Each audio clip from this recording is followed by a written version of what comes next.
नमस्कार दोस्तों, मैं हूं Ramta Sharma. Surabhi classes YouTube channel में आप सभी दोस्तों का हार्दिक स्वागत करता हूं, अभिनंदन करता हूं।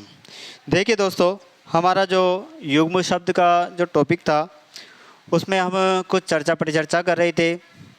उसी क्रम में हम अब आगे बढ़ते हैं और युग्म शब्द के अंतिम पड़ाव में हम आज की जो ये युग्म शब्द की अंतिम वीडियो है, इसमें हम कुछ और जो बचे हुए शेष युग्म शब्द है उनके बारे में चर्चा परिचर्चा करेंगे, उनको समझने का प्रयास करेंगे।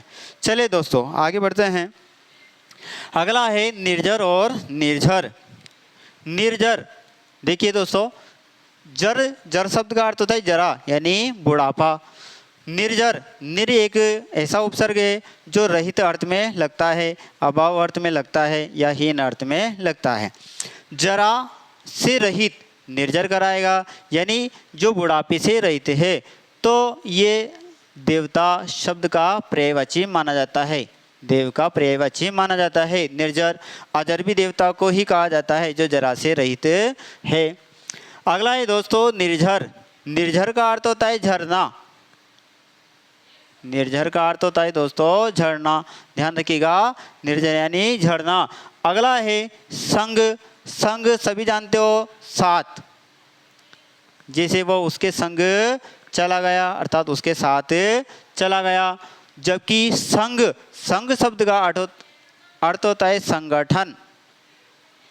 संगठन, संग शब्द का अर्थ होगा संगठन।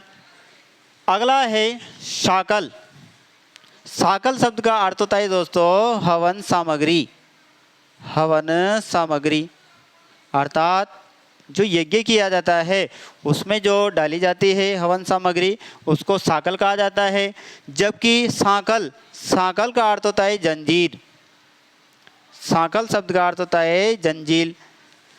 श्रृंखला एक शब्द होता है संस्कृत भाषा का, उसका ही तद्भव रूप सांकल होता है। श्रृंखला तत्सम शब्द है और सांकल उसका तद्भव शब्द है। अगला है दोस्तों संचित। संचित का अर्थ होता है एकत्र करना, इकट्ठा करना। और सिंचित अर्थात सींचना। सींचना, सिंचित का अर्थ होगा सींचना। जैसे खेत जो होता है उसमें जो पानी देता है किसान, वह सींचना होता है। और संचित का अर्थ होता है एकत्र करना, इकट्ठा करना। सर्वथा, सभी प्रकार से। सर्वथा शब्द का अर्थ होगा सभी प्रकार से। और सर्वदा का अर्थ होता है हमेशा। वह सर्वथा सर्वदा तत्पर रहता है, अर्थात सभी प्रकार से और हमेशा क्या रहता है, वह तत्पर रहता है। तो सर्वदा का अर्थ होगा दोस्तों सभी प्रकार से, जबकि सर्वदा का अर्थ होगा हमेशा। अगला है स्वजन। स्वजन, स्वजन, स्व यानी अपने, अपने लोग यानी परिवार के लोग या अपने लोग, अपने लोग। जबकि यहाँ पर जो तालव्य स है, यहाँ तो दंते स है और यहाँ तालव्य स है, तो इस स्वजन शब्द का अर्थ होगा कुत्ता।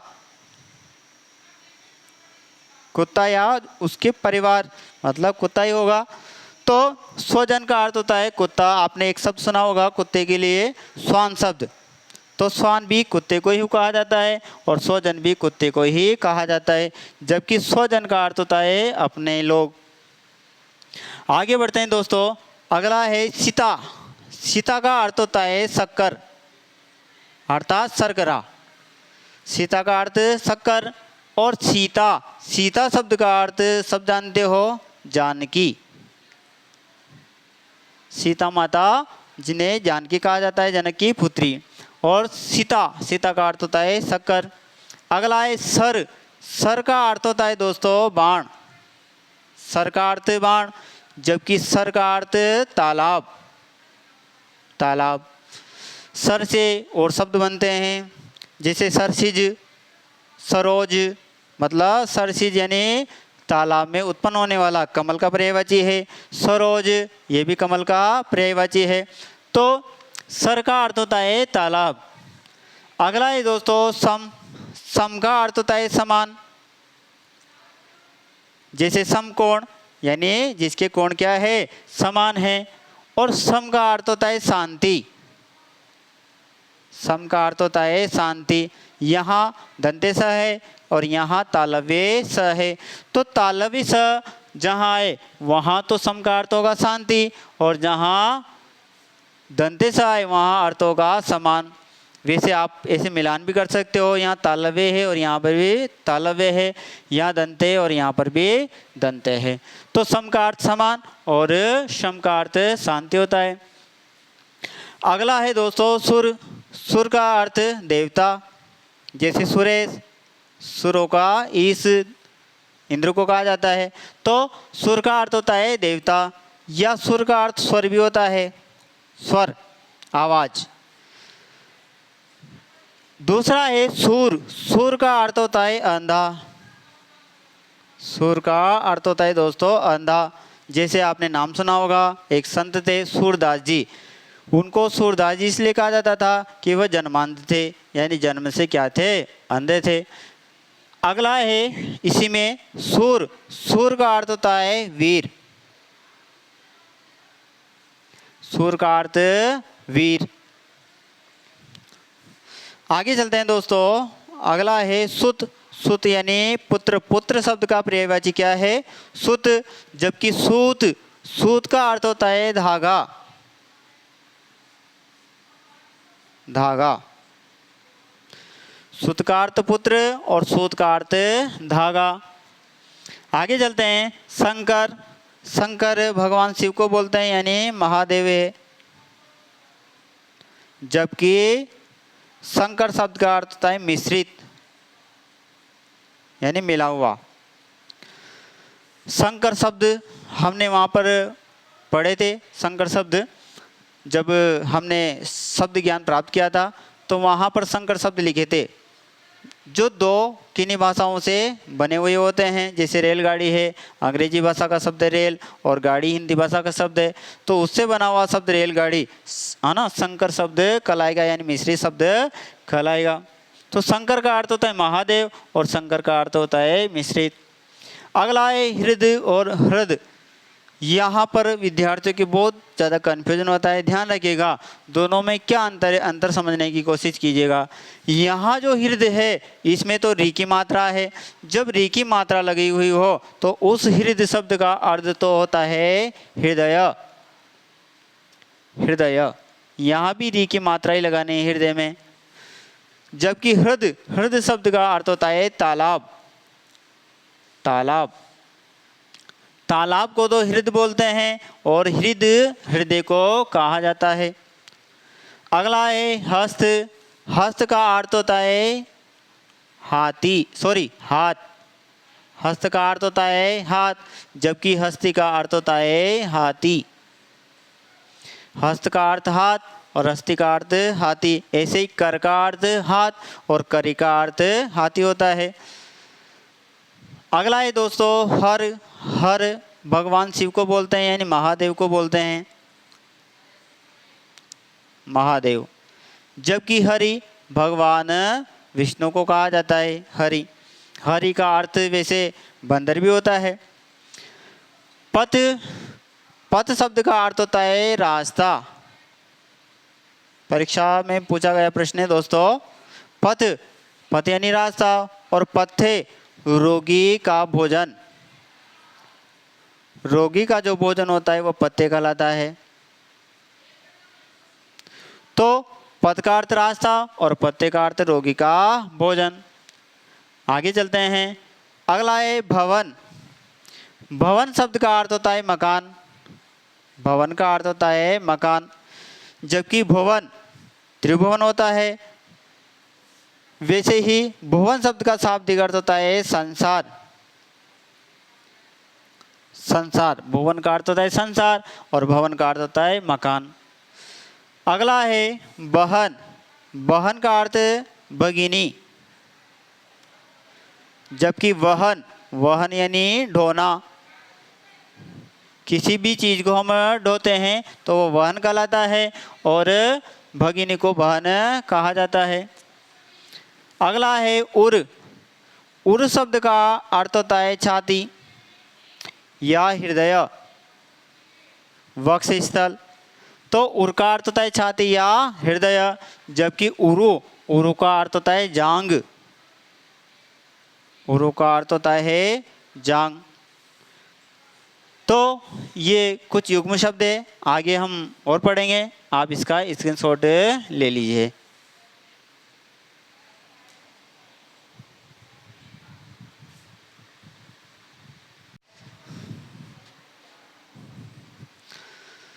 चलिए दोस्तों आगे बढ़ते हैं। अगला है इति। इति शब्द का अर्थ होगा समाप्ति। इति का अर्थ होता है समाप्ति, समाप्ति। जबकि इति अर्थात बड़ी ई हो तो इसका अर्थ होता है विपत्ति, विपत्ति। छोटी ई हो तो समाप्ति अर्थ निकलेगा, और बड़ी ई हो तो फिर वहाँ पर इति शब्द का अर्थ विपत्ति होता है, विघ्न होता है, संकट होता है। अगला है भव। भव का अर्थ होता है संसार, संसार लोक। तो भव का अर्थ होता है संसार, भव सागर यानी संसार सागर। जबकि भव्य, भव्य का अर्थ होता है सुंदर या अलौकिक, अलौकिक, सुंदर या अलौकिक। भव्य मंदिर बनाया अर्थात बहुत सुंदर मंदिर बनाया। अगला है इंदु। सब जानते हैं इंदु किसका पर्यायवाची है? चंद्रमा का पर्यायवाची है। जबकि इंदुर, इंदुर शब्द का अर्थ होता है चूहा। इंदुर शब्द का अर्थ होगा चूहा, मूसक। जबकि इंदु शब्द का अर्थ होता है चंद्रमा। अगला है पायस। पायस शब्द का अर्थ होता है दोस्तों खीर। पायस का अर्थ क्या होता है? खीर। जबकि पावस शब्द का अर्थ होता है वर्षा। पायस का अर्थ होता है खीर और पावस का अर्थ होता है वर्षा। अगला है गत। गत का अर्थ होता है गया हुआ, गया हुआ। जबकि गति, गति का अर्थ होता है चाल। जैसे गति कर रहा है अर्थात चल रहा है। तो चाल, चाल एक भाववाचक संज्ञा शब्द है। तो गत का अर्थ गया हुआ। जैसे ग्रामगत समास में पढ़ा था हमने, गांव को गया हुआ, ग्रामगत गांव को गया हुआ, द्वितीय तत्पुरुष समास था। और गति का अर्थ होता है चाल। तो गत का अर्थ गया हुआ और गति का चाल। नारी, नारी शब्द का अर्थ स्त्री, महिला, अबला। जबकि नाड़ी शब्द का अर्थ होता है नब्ज। नाड़ी का अर्थ नब्ज और नारी का अर्थ स्त्री होता है। अगला है कपिस। कपिस, कपिस शब्द का अर्थ होता है दोस्तों भूरा, रंग विशेष है। और कपिस, कपिधन ईस, यहाँ पर दीर्घ संधि हो रही है। कपिस शब्द का अर्थ होता है बंदर और ईस यानी स्वामी, बंदरों के स्वामी, वानरों के स्वामी। अर्थात कौन? हनुमान जी। तो कपिस का अर्थ होगा हनुमान। अगला है दोस्तों सुरभि और सुरभि। सुरभि का अर्थ होता है सुगंध। सुरभि शब्द का अर्थ होता है दोस्तों सुगंध। वैसे सुरभि के बहुत सारे अर्थ होते हैं, वसंत ऋतु भी होता है। जबकि दूसरी सुरभि यानी बड़ी ई की मात्रा लगी हुई है तो उस सुरभि का अर्थ होगा गाय। एक सुरभि का अर्थ तो दोस्तों सुगंध है और दूसरी सुरभि जो शब्द है उसका अर्थ है गाय। अगला है दोस्तों राज। राज का अर्थ होता है रहस्य। अरे इसमें तो कोई राज है, कोई राज छिपा हुआ है, अर्थात रहस्य की बात है। जबकि राज का अर्थ होता है राज्य। उसने अपना राज गवा दिया अर्थात राज्य गवा दिया। दोनों में किसका अंतर है? तो इस ज के नीचे नुक्ता चिन्ह लगा हुआ है। तो जहाँ नुक्ता चिन्ह का प्रयोग होता है उस राज का अर्थ तो रहस्य होता है, जबकि दूसरे राज का अर्थ राज्य होता है। अगला है अचर। जो चलता नहीं है अर्थात क्या है, वह जड़ है, जड़ पदार्थ है जिसमें कोई परिवर्तन नहीं होता। तो जड़ अचर को बोलते हैं जो चलायमान नहीं है। इस संसार में जितनी भी निर्जीव वस्तुएं हैं वो सब क्या है, जड़ है, क्योंकि वह चलती नहीं है। जबकि अचिर, हमने वहाँ पर पढ़ा था युग्म शब्दों में भी, चिर और चीर। चिर लंबा समय और चीर वस्त्र का पर्यायवाची था या वस्त्र का समानार्थक शब्द है। अब अचिर इसका उल्टा अर्थ होगा, लंबा समय नहीं होकर जल्दी अर्थात शीघ्र। तो अचिर का अर्थ होगा शीघ्र। अगला है पुर। पुर अर्थात नगर, जैसे सुल्तानपुर अर्थात सुल्तानपुर नगर, सुल्तान का नगर सुल्तानपुर। दूसरा है पूर। यदि बड़े ऊ की मात्रा आ रही है तो उसका अर्थ होगा बाढ़। पूर का अर्थ बाढ़ और पुर का अर्थ नगर, शहर, कस्बा। अगला है दोस्तों पास। पास शब्द का अर्थ होता है बंधन। पास शब्द से ही पशु शब्द बनता है, अर्थात जो बंधा हुआ है वही क्या है, पशु है। तो पास का अर्थ होता है बंधन, जबकि दूसरा जो पास है इसका अर्थ होता है समीप। यदि दंते स आ रहा है तो उस पास का अर्थ समीप होगा, और तालव्य स है तो उसका अर्थ बंधन होता है। अगला है चपल। चपल का अर्थ चंचल।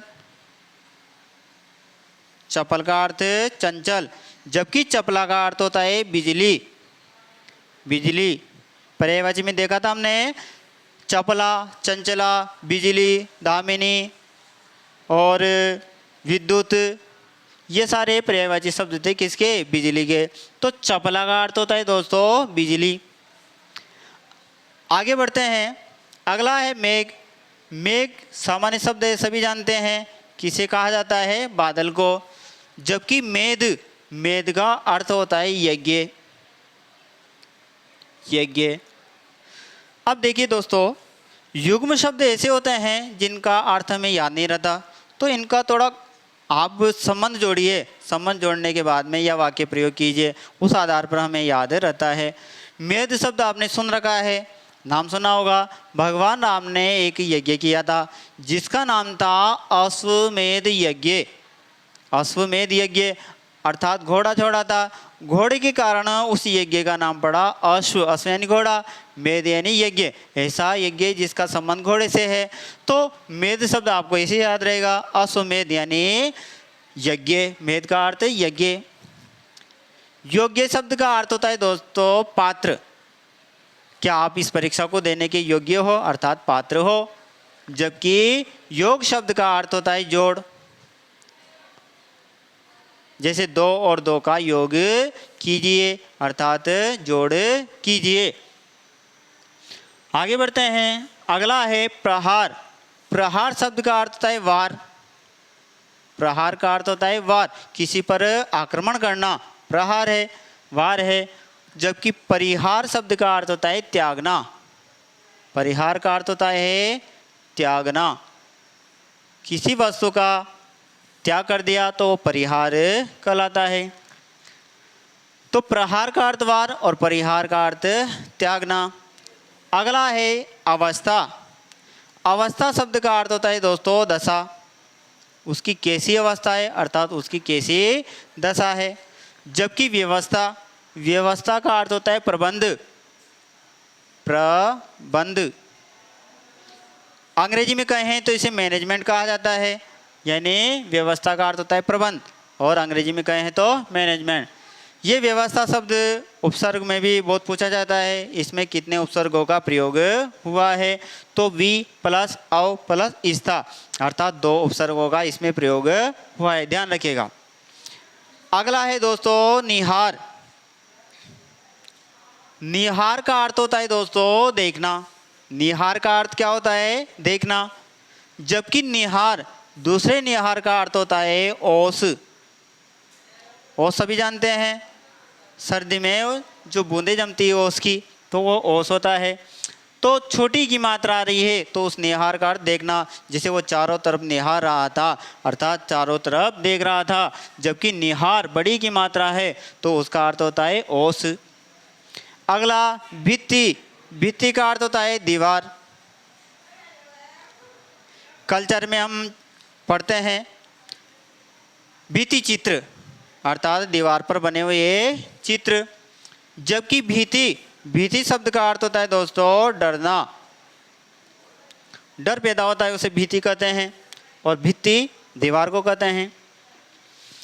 अगला आदि व्याधि, ये भी बहुत इंपॉर्टेंट है दोस्तों, बहुत सी बार पूछा गया है। आदि, आदि का अर्थ होता है मानसिक रोग। जब मानसिक रोग हो या मानसिक रोग से पीड़ित होता है तो उस मानसिक रोग को आदि कहा जाता है। जब शरीर में पीड़ा हो रही है तो उसे व्याधि कहा जाता है अर्थात शारीरिक पीड़ा। शारीरिक रोग क्या कहलाता है दोस्तों? व्याधि कहलाता है। तो आदि का अर्थ होता है मानसिक रोग, जबकि व्याधि का अर्थ होता है शारीरिक रोग। आदि का अर्थ मानसिक रोग और व्याधि का अर्थ शारीरिक रोग। तो आप अब इसका स्क्रीनशॉट ले लीजिए, फिर आगे बढ़ते हैं।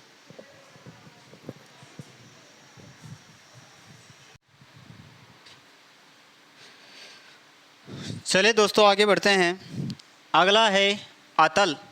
अतल अर्थात जिसका कोई तल ना हो, मतलब गहरा। अतल को गहरा कहा जाएगा।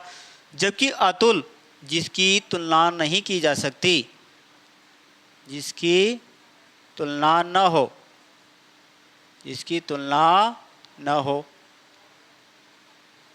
न हो, जिसकी तुलना न हो वह अतुल कहलाएगा।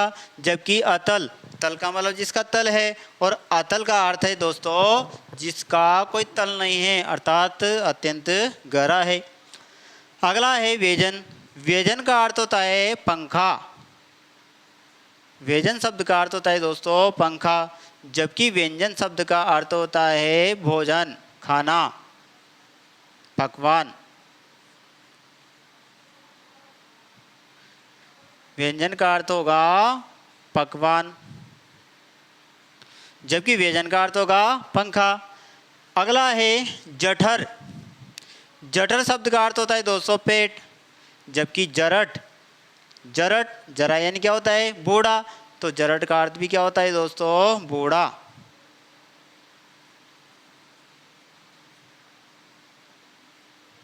बूढ़ा, तो जठर यानी पेट और जरठ यानी बूढ़ा। अगला है नियत। नियत, नियत यानी निश्चित। नियत का अर्थ होगा निश्चित, और नियत का अर्थ होता है दोस्तों इरादा। नियत का अर्थ निश्चित, जैसे नियत समय पर गया अर्थात निश्चित समय पर गया। जबकि नियत, उसकी नियत कैसी थी अर्थात उसका इरादा क्या था। सुधि शब्द और सुधि, एक में तो छोटी की मात्रा है दोस्तों जिसका अर्थ होगा स्मरण। सुधि का अर्थ होगा स्मरण, जबकि सुधि का अर्थ होता है विद्वान। सुधि शब्द जिसमें छोटी की मात्रा है उसका अर्थ स्मरण, और बड़ी की मात्रा है तो विद्वान अर्थ होता है। अगला है सदेह। स यानी साथ, देह यानी शरीर, तो शरीर के साथ, शरीर के साथ सदेह, तो शरीर के साथ। जबकि संदेह, संदेह का अर्थ होता है शंका। सदेह यानी शरीर के साथ और संदेह यानी शंका। अगला है विमर्श अर्थात विचारों का आदान प्रदान। विचारों का आदान प्रदान, जैसे हम शब्द प्रयोग में लेते हैं विचार विमर्श, तो वहाँ पर ध्यान दीजिएगा, वहाँ पर जो स आएगा वह तालव्य स होगा। जबकि जो दूसरा विमर्श है मूर्धन्य स आ रहा है तो उसका अर्थ होता है क्रोध। विमर्श का अर्थ विचारों का आदान प्रदान, जबकि विमर्श का अर्थ होगा दोस्तों क्रोध। अगला है सती। सत्य मतलब 100 वर्षों का समूह। 100 वर्षों का समूह, समूह 100 वर्षों का समूह सती कहलाएगा। जबकि सती शब्द का अर्थ होता है पतिव्रता स्त्री। सती शब्द का अर्थ होगा 100 वर्षों का समूह।